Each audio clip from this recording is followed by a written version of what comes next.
Il est 8 heures. Bonjour à tous. Juste après la grande matinale de ce samedi, nous vous invitons à suivre toute l'actualité africaine dans un bulletin présenté par Denise de la Fafiette. Bonjour Denise. Bonjour Awa Touré.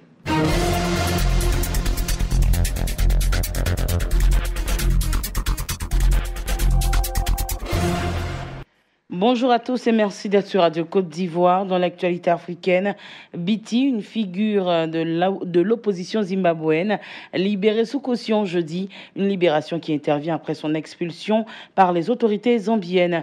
Il avait demandé l'asile politique, nous dit Nadège Kofi.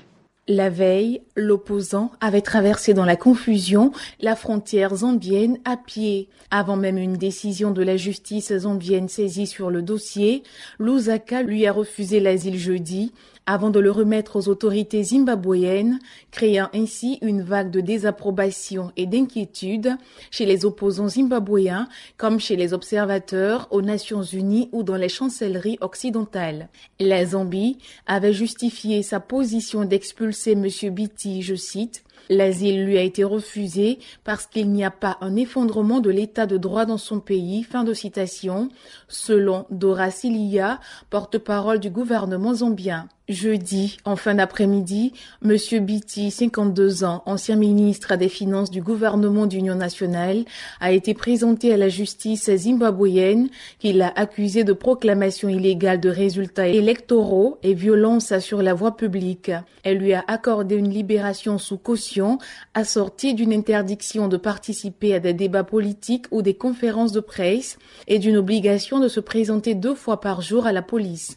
Avant la proclamation des résultats par la commission électorale, M. Biti avait notamment annoncé que Nelson Chamisa avait remporté l'élection, tout en défiant la commission d'annoncer un résultat différent. La répression des manifestations du 1er août contestant l'annonce de la victoire de Mnangagwa a fait au moins 6 morts et des dizaines de blessés. Le président de la République du Sénégal, Macky Sall, a procédé à l'inauguration du Palais des Sports Dakar Arena de Diamniadio.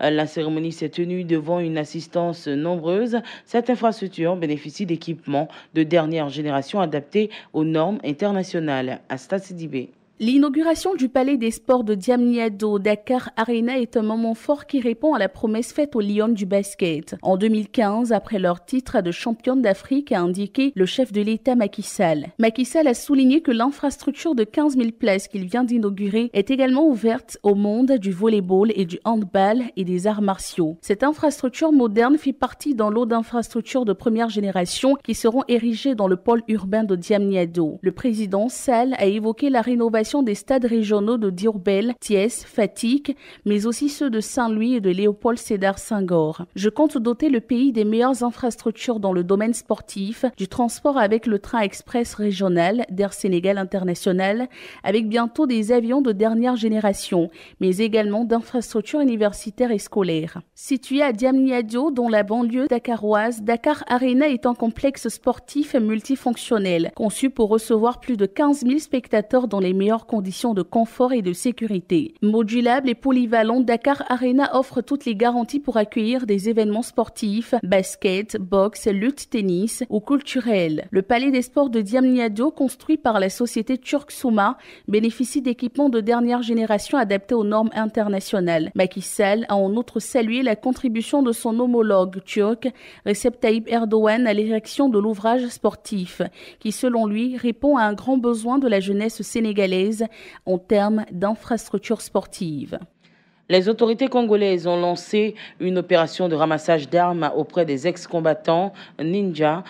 Ces derniers ont combattu l'armée dans la région du Poul entre avril 2016 et décembre 2017, date à laquelle sont intervenus des accords de cessation des hostilités qui ont mis un terme au conflit particulièrement violent et meurtrier. Djinebou Karamoko. Le ramassage d'armes figure parmi les points de ces accords qui ont permis également la levée le 27 juillet dernier du mandat d'arrêt émis contre le pasteur Ntoumi par la justice congolaise. C'est une commission ad hoc mixte paritaire qui est chargée de l'application de ces accords. Les spécialistes estiment à 3000 armes de tout calibre à collecter auprès des ex-combattants et à détruire aussitôt dans 15 centres installés à cet effet à travers le pool et selon les autorités, les ex-combattants ninja ne courent aucun risque en rendant les armes pendant l'opération qui va durer jusqu'au 25 août, voire au-delà. Sur la route qui relie Brazzaville à Kinkala, chef-lieu du pool, sur environ 70 km dans les villages qui tentent de se reconstruire, la petite activité économique a redémarré timidement autour de la vente du bois de chauffe, du charbon, de bois, du vin de palme ou encore du manioc.